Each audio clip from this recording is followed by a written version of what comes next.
आज की हमारी कहानी है मुलाकात।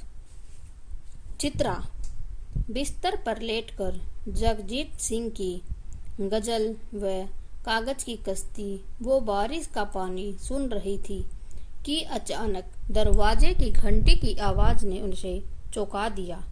वह अपना दुपट्टा संभालती हुई उठी और दरवाजा खोलकर सामने देखा तो चौंक गई।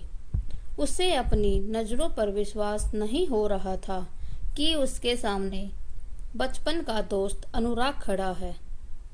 चित्रा को देखते ही अनुराग हंसा और बोला, मोटी देखो, तुम्हें ढूंढ लिया ना, अब अंदर भी बुलाओगी या बाहर ही खड़ा रखोगी।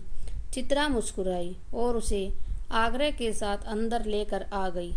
अनुराग अंदर आ गया। उसने देखा घर काफी सुरुचिपूर्ण ढंग से सजा हुआ है और घर का हर कोना मेहमान का स्वागत करता हुआ लग रहा। उधर चित्रा अभी भी अनुराग को ही निहार रही थी। उसे याद ही नहीं रहा कि वह उसे बैठने के लिए भी कहे। वह तो यही देख रही थी कि कद-काठी में बड़ा होने के अलावा अनुराग में कोई अंतर नहीं आया है।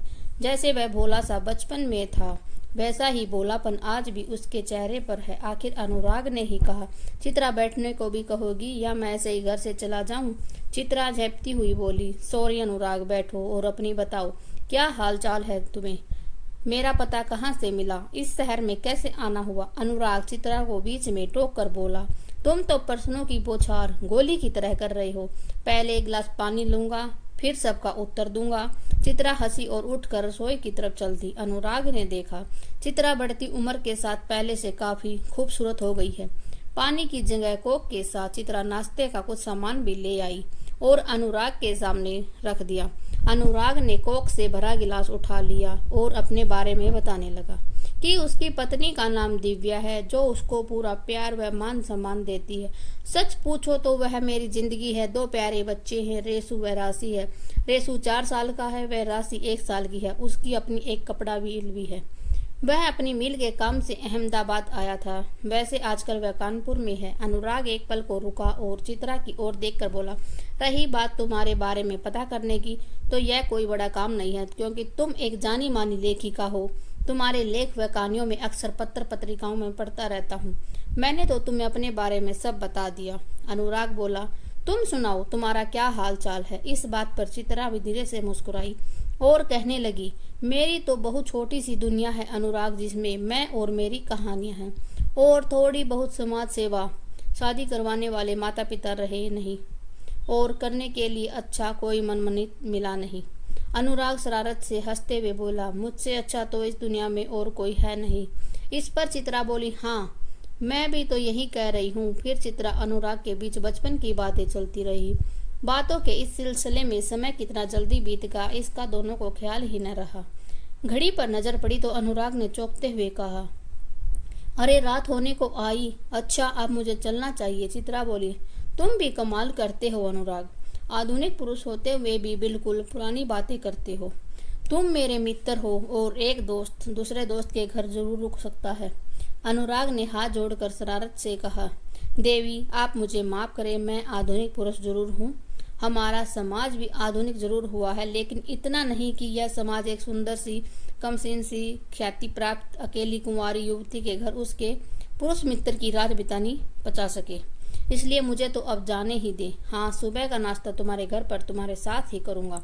अच्छी अच्छी चीजें बनाकर रखना। यह सुनकर चित्रा भी अपनी हंसी दबाती हुई बोली, जाइए आपको जाने दिया, लेकिन कल सुबह आपकी दावत पक्की रही।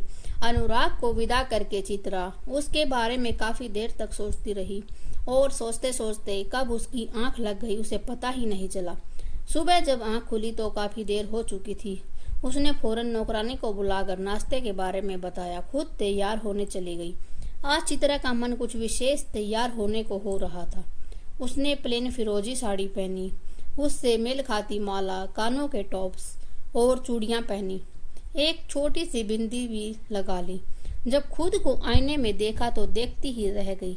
उसी समय नौकरानी ने आकर कहा, दीदी अनुराग साहब आए हैं। चित्रा फौरन नीचे उतरकर ड्राइंग रूम में आई तो देखा कि अनुराग फोन पर किसी से बातें कर रहे हैं। अनुराग ने इशारे से उसे अपने पास बुलाया और फोन उसके हाथ में थमा दिया। वह आश्चर्य से उसकी ओर देखने लगी। अनुराग हंसते हुए बोला, दिव्या का फोन है, वह तुमसे बात करना चाहती है। अचानक चित्रा की समझ में नहीं आया कि वह क्या बोले, लेकिन उसने उधर से दिव्या की प्यारी मीठी आवाज सुनी तो उसकी झिझक भी दूर हो गई। दिव्या को चित्रा के बारे में सब पता था। फोन पर बातें करते समय ऐसा लग ही नहीं रहा था कि वे दोनों पहली बार एक दूसरे से बात कर रही हैं। थोड़ी देर बाद अनुराग ने फोन ले लिया और दिव्या को हाय करके फोन रख दिया। चित्रा, जल्दी नाश्ता कराओ, बहुत देर हो रही है।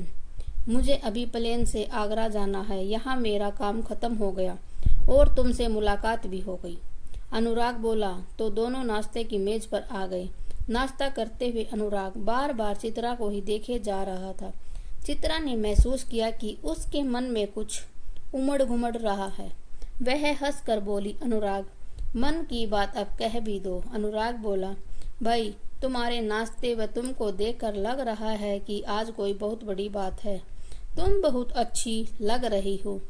चित्रा को ऐसा लगा कि वह भी अनुराग के मुंह से यही सुनना चाह रही थी। हंसकर बोली, हाँ, आज बड़ी बात ही तो है। आज मेरे बचपन का साथी जो आया है। नाश्ता करने के बाद अनुराग ने उससे विदा ली और बढ़िया सी साड़ी उसे उपहार में दी। साथ ही यह भी कहा कि एक दोस्त की दूसरे दोस्त के लिए एक छोटी सी भेंट है, इसे बिना नान नुकर करे ले लेना। चित्रा ने भी बिना कुछ कहे उसके हाथ से वह साड़ी ले ली।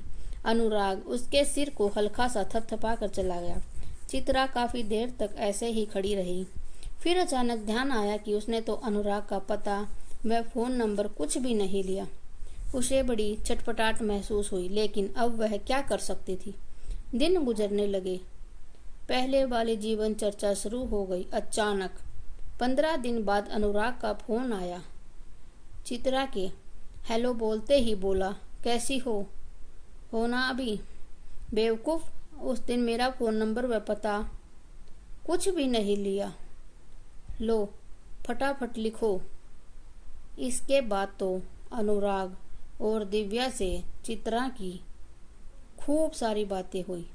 हफ्ते 2 हफ्ते में अनुराग व दिव्या से फोन पर बातें हो ही जाती थी। आज लगभग 1 महीना होने को आया, पर इधर अनुराग व दिव्या का कोई फोन नहीं आया था। चित्रा भी फुर्सत न पाने के कारण फोन नहीं कर सकी।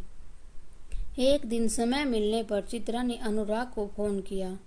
उधर से अनुराग का बड़ा ही मायूसी भरा हेलो सुनकर उसे लगा जरूर कुछ गड़बड़ है। उसने अनुराग से पूछा, क्या बात है अनुराग, सब कुछ ठीक ठाक तो है? तुमने तो तब से फोन भी नहीं किया। इतना सुनकर अनुराग फूट फूट कर रो पड़ा और बोला, नहीं, कुछ ठीक नहीं है। दिव्या की तबीयत बहुत खराब है। उसकी दोनों किडनी फेल हो गई हैं। डॉक्टर ने जवाब दे दिया है कि अगर 1 सप्ताह में किडनी नहीं बदली गई तो दिव्या नहीं बच पाएगी। मैं हर तरह की कोशिश करके हार गया हूँ। कोई भी किडनी देने को तैयार नहीं है। मुझे समझ में नहीं आ रहा कि मैं क्या करूँ। मेरा व मेरे बच्चों का क्या होगा? चित्रा बोली। अनुराग, परेशान न हो, सब ठीक हो जाएगा। मैं आज ही तुम्हारे पास पहुँचती हूँ। शाम तक चित्रा आगरा पहुँच चुकी थी। अनुराग को देखते ही उसे रोना आ गया। वह इन कुछ दिनों में इतना कमजोर हो गया था कि लगता था कि कितने दिनों से बीमार है। दोस्तों, आपको हमारी कहानी अच्छी लगी हो, लाइक शेयर सब्सक्राइब जरूर करें। कमेंट बॉक्स में भी बताएं आपको कहानी कैसी लगी। धन्यवाद।